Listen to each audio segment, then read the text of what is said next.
भाइयों के लिए नया नया ऑफर। आइए आइए आइए आइए करवाइए और फागुन का मजा उठाइए। आइए। ए छिया का चिल्ला तड़ा हो, का करवावे के कह तड़ा, खोल के बताव तनी समझाव। सुना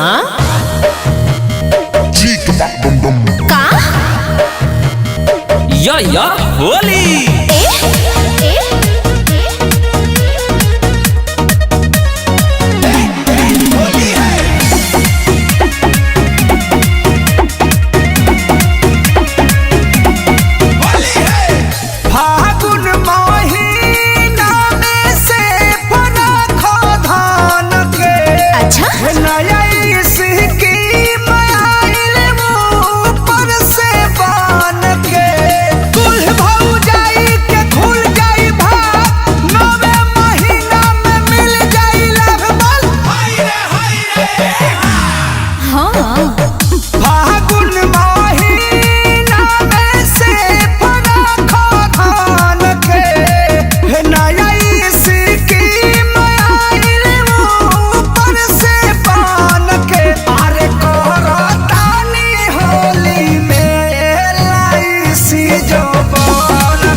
दाई कौन रोजगार उठौल हो सरकारी।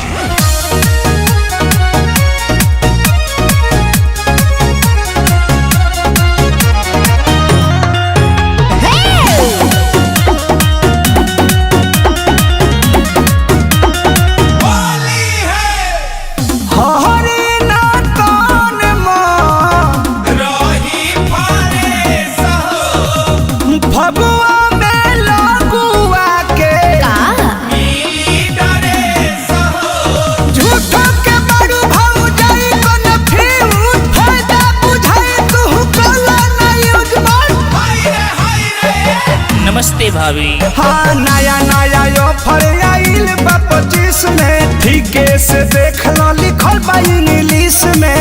एमे का फायदा बा? सिहरे ना दीही को बताहारा बदन के।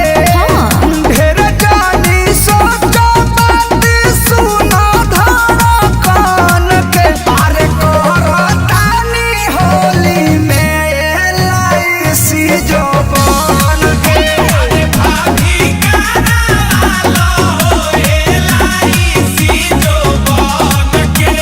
पिचकारी की कसम करवा लीजिए ना। कुछ उल्टा सीधा कर दे बता।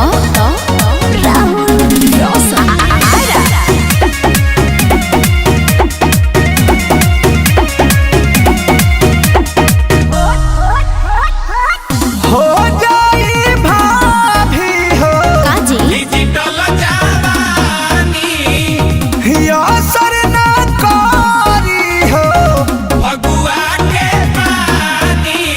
चढ़ल जवानी पकड़े त साइन लग जाई मोहर हो जाई फाइन बात।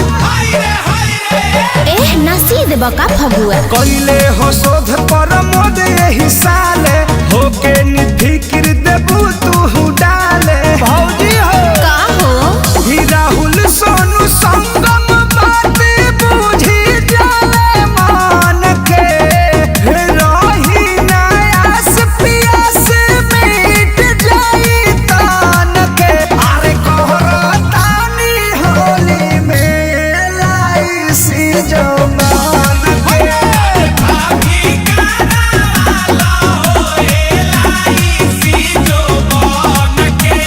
अरे विशाल बॉय सोनू बॉय मंटी जल्दी करवा लो। ओके।